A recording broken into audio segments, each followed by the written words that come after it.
कहानी की शुरुआत एक ऐसे मंजर से होती है जो किसी की भी रूह कपा दे। बर्फीले तूफान के बीचों बीच एक इंसान चाकू से एक विशाल सील मछली के पेट को काट रहा है। उसकी हालत इतनी बुरी है कि उसका पैर ठंड से पूरी तरह सड़ चुका है। दर्द से कराहते हुए वो आदमी अपना सूझा हुआ पैर उस सील के कटे हुए पेट के अंदर डाल देता है ताकि सील के शरीर की बची हुई गर्मी से उसके पैर को थोड़ी राहत मिल सके। इसके बाद वो सील की चर्बी को उबालकर अपने सड़े हुए जख्मों पर लगाता है। इस आदमी का नाम है क्लेमेंस। क्लेमेंस कोई आम इंसान नहीं है, बल्कि वो हजारों किलोमीटर का खतरनाक सफर तय करके यहाँ तक पहुंचा है और अभी भी उसे अपनी जान बचाने के लिए हजारों किलोमीटर का सफर तय करना बाकी है। लेकिन सवाल ये है कि क्लेमेंस इस भयानक बर्फीले नरक में पहुंचा कैसे। इस दर्दनाक दास्तान की शुरुआत होती है साल 1945 में, यानी दूसरे विश्व युद्ध के दौरान। जर्मन सैनिक युद्ध हार चुके थे। रशियन फौज ने कई जर्मन सैनिकों को बंधक बना लिया था और उन्हीं कैदियों में हमारा हीरो क्लेमेंस भी शामिल था। कोर्ट मार्शल के बाद इन सभी जर्मन कैदियों को 25 साल की बामशक्कत कैद की सजा सुनाई जाती है। लेकिन सजा सिर्फ जेल जाना नहीं थी, असली सजा तो वो सफर था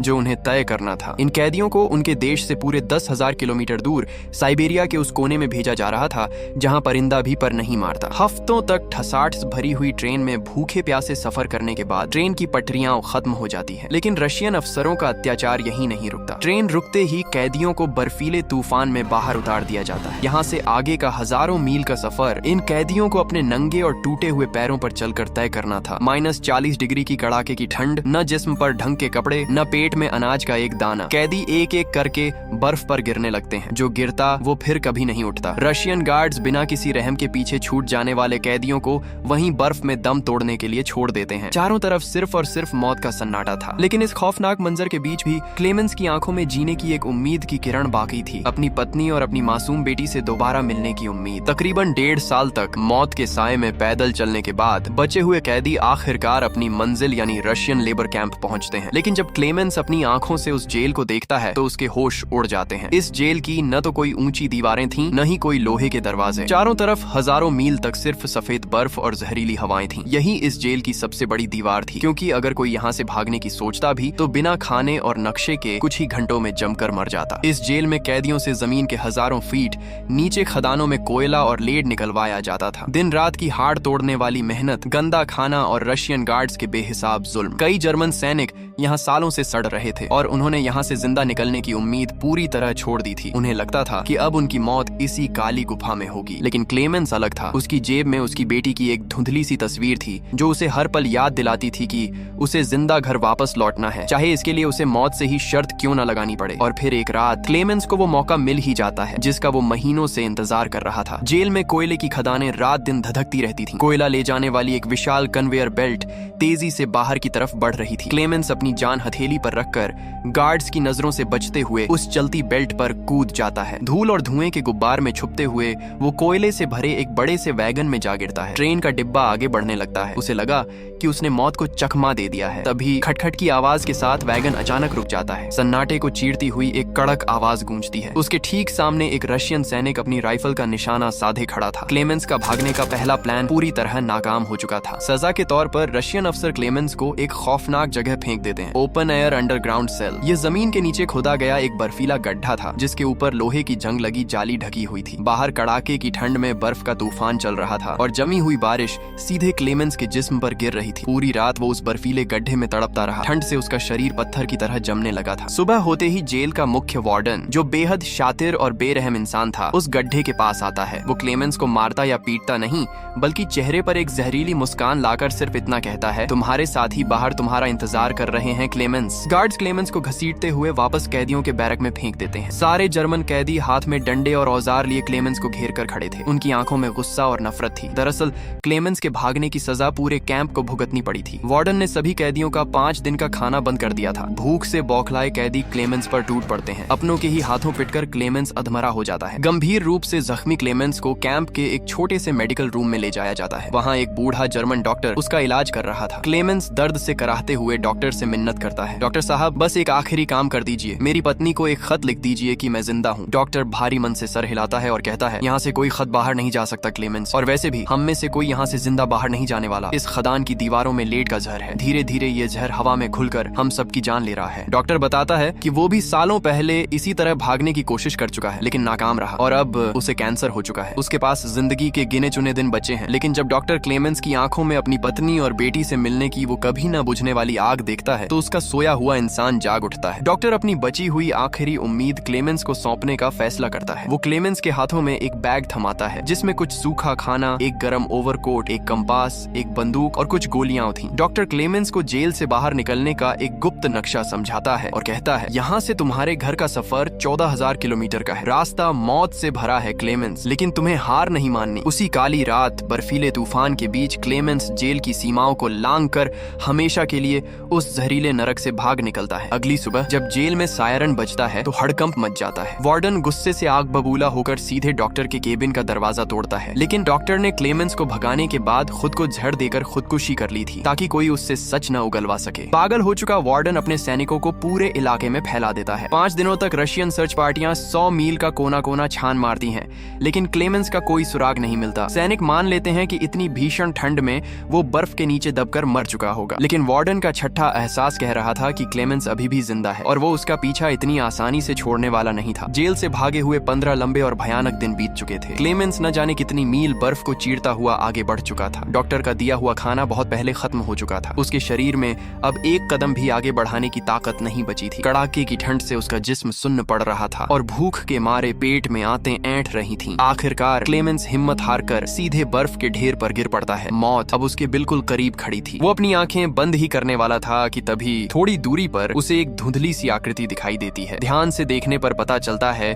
कि वो एक विशाल सील मछली है। क्लेमेंस की डूबती हुई उम्मीदों को अचानक जिंदगी का नया सहारा मिल जाता है। वो बैग से अपनी बंदूक निकालता है। भूख और ठंड के मारे उसकी उंगलियां पत्थर हो चुकी थीं। बंदूक का निशाना साधते वक्त उसके हाथ बुरी तरह कांप रहे थे। क्लेमेंस ट्रिगर दबाता है, लेकिन अफसोस, गोली सील के ठीक बगल से निकल जाती है और निशाना चूक जाता है। आहट मिलते ही सील तेजी से बर्फ पर रेंगते हुए भागने लगती है। क्लेमेंस अपनी बची कुची पूरी ताकत लगाकर उस सील के पीछे पागलों की तरह दौड़ने लगता है। तभी एक भयानक हादसा होता है। दौड़ते दौड़ते उसका पांव बर्फीली सतह पर फिसलता है और वो सीधे जमीन में जमे बर्फीले पानी के एक गहरे गड्ढे में जा गिरता है। पानी इतना ठंडा था कि क्लेमेंस की चीख निकल जाती है। वो किसी तरह अपने पैर को बाहर खींचता है, लेकिन तब तक बहुत देर हो चुकी थी। बर्फीले पानी ने उसके पैर को इस कदर सुन्न कर दिया था कि कुछ ही देर में उसे फ्रॉस्टबाइट हो जाता है। उसके पैर की त्वचा नीली पड़ने लगती है और मांस सड़ने लगता है। उस जानलेवा दर्द के बावजूद क्लेमेंस हार नहीं मानता। वो घिसटते हुए सील तक पहुंचता है और आखिरकार उसे मार गिराने में कामयाब हो जाता है। अब उसके सामने खाने का इंतजाम तो हो चुका था, लेकिन असली चुनौती तो अब शुरू हुई थी। पैर के उस खतरनाक जख्म से निपटने के लिए क्लेमेंस सील के पेट को काटकर अपना फ्रॉस्टबाइट वाला पैर उसके गर्म पेट में डाल देता है और फिर उसकी चर्बी उबालकर जख्मों पर लगाता है। इस असीम वीरानी में हफ्तों अकेले चलते चलते क्लेमेंस का दिमाग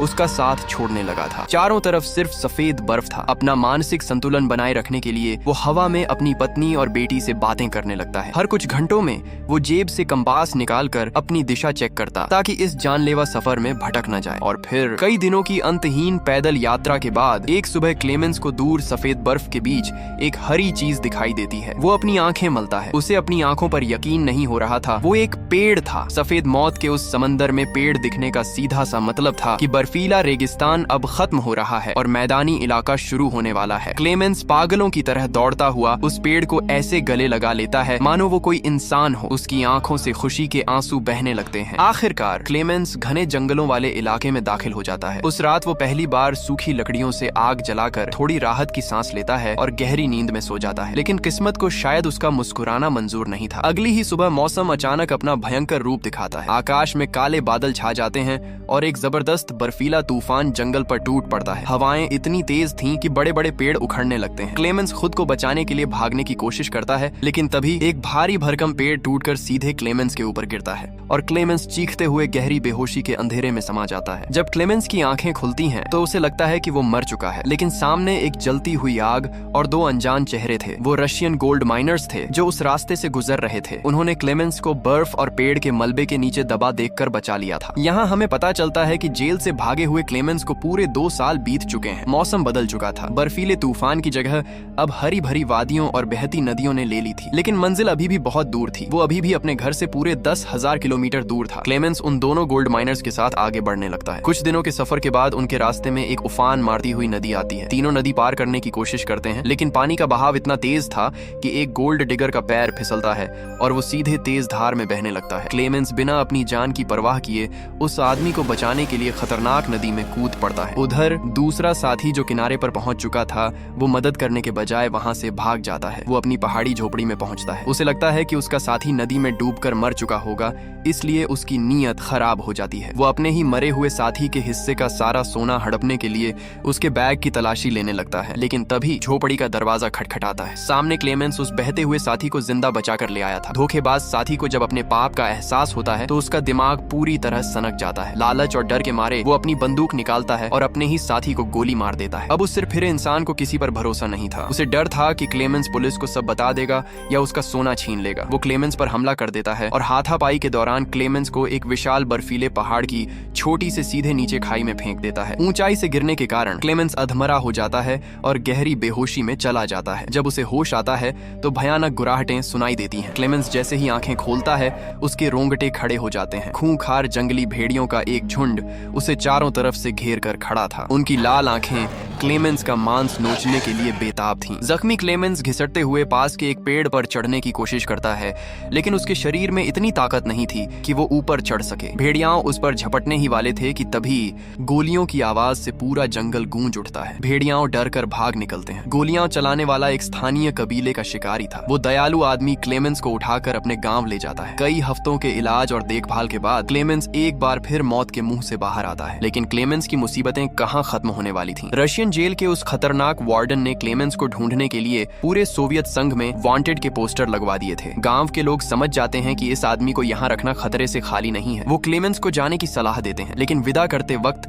गांव वाले उसे बहुत सारा खाना और रास्ते की सुरक्षा के लिए एक खूंखार लेकिन वफादार हस्की नस्ल का कुत्ता उपहार में देते हैं। अब क्लेमेंस अकेला नहीं था। उसका वफादार कुत्ता हर बर्फीले रास्ते पर उसके साथ कदम से कदम मिलाकर चल रहा था। लगभग 1 साल तक लगातार चलने के बाद क्लेमेंस साइबेरिया के उस बर्फीले इलाके से बाहर निकल आता है। एक दिन मैदानी इलाके से गुजरते वक्त क्लेमेंस का कुत्ता दौड़ते हुए पास की एक बड़ी सी लकड़ी की फैक्ट्री में घुस जाता है। क्लेमेंस अपने कुत्ते के पीछे पीछे फैक्ट्री में जाता है। वहाँ काम करने वाले मजदूर क्लेमेंस की हालत देखकर समझ जाते हैं कि वो एक मुसाफिर है। वो उसे भरपेट खाना खिलाते हैं और एक बहुत बड़ी जानकारी देते हैं। यहाँ पास ही से एक मालगाड़ी गुजरती है जो तुम्हें सीधे चिता शहर तक पहुँचा सकती है। क्लेमेंस की आंखों में खुशी की चमक आ जाती है। उसे लगता है कि अब उसका हजारों मील का दर्दनाक सफर खत्म होने वाला है। वो लकड़ी के फैक्ट्री के लोगों का शुक्रिया अदा करता है और छुपकर उस ट्रेन के डिब्बे में सवार हो जाता है। ट्रेन तेजी से अपनी मंजिल की तरफ बढ़ रही थी। क्लेमेंस ट्रेन की खिड़की से बाहर देखते हुए मुस्कुरा रहा था। उसे लग रहा था कि वो कुछ ही दिनों में अपनी पत्नी और बेटी को गले लगा पाएगा। लेकिन क्लेमेंस को बिल्कुल अंदाजा नहीं था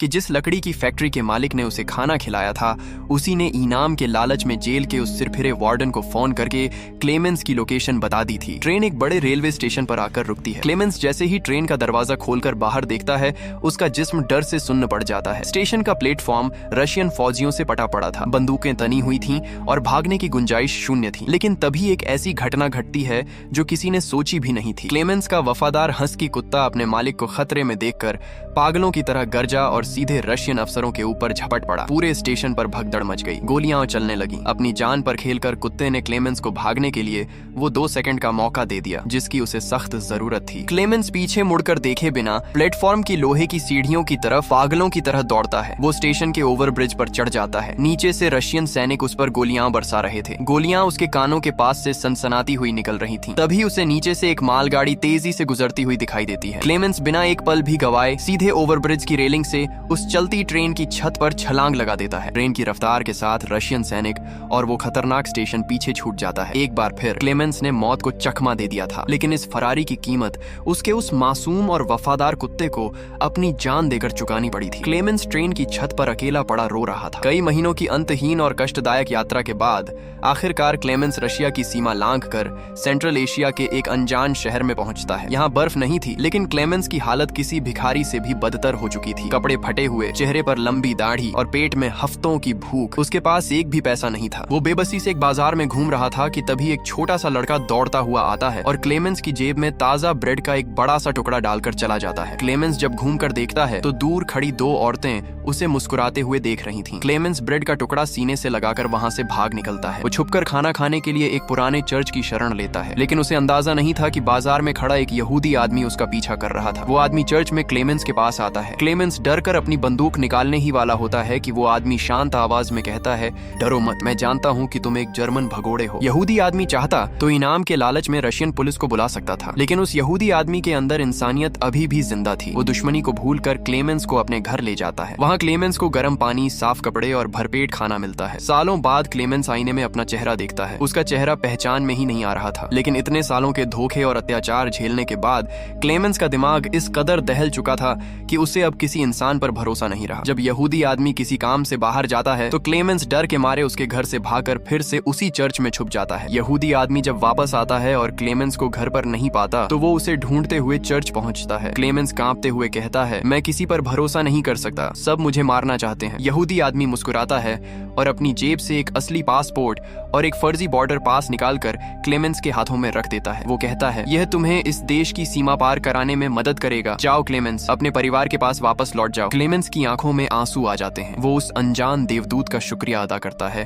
और ईरान की सीमा की तरफ बढ़ जाता है। एक लॉरी पर सवार होकर और उबड़ खाबड़ रास्तों पर हफ्तों पैदल चलकर क्लेमेंस आखिरकार रशिया और ईरान के अंतिम बॉर्डर चेक पोस्ट पर पहुंचता है। बॉर्डर के गार्ड्स उसका पास और पासपोर्ट चेक करते हैं। उसका दिल सीने से बाहर आने को था। गार्ड्स को क्लेमेंस के चेहरे और उसके कागजात पर कुछ शक होता है। वो आपस में फुसफुसाने लगते हैं। क्लेमेंस को लगता है कि 14,000 किलोमीटर का यह सफर अब यहीं खत्म हो जाएगा। वो अपनी सांसें थामे खड़ा रहता है, लेकिन कुछ मिनटों की जांच के बाद गार्ड्स उस पर मुहर लगाते हैं और लोहे का विशाल गेट खोल देते हैं। क्लेमेंस राहत की लंबी सांस लेता है और बॉर्डर को जोड़ने वाले एक लंबे से ब्रिज पर आगे बढ़ने लगता है। ये वही पुल था जिसे पार करते ही वो हमेशा हमेशा के लिए आजाद होने वाला था। लेकिन किस्मत ने आखिरी मोड़ पर उसके सामने उसी इंसान को खड़ा कर दिया था जो उसकी बर्बादी का सबसे बड़ा जिम्मेदार था, जेल का वो बेरहम रशियन वार्डन। क्लेमेंस की टांगें कांपने लगती हैं, उसके कदम वहीं थम जाते हैं। उसे लगता है कि उसका सफर अब यहीं खत्म हो जाएगा और उसे फिर से उसी काली गुफा में ढकेल दिया जाएगा जहां से वो भाग कर आया था। लेकिन तभी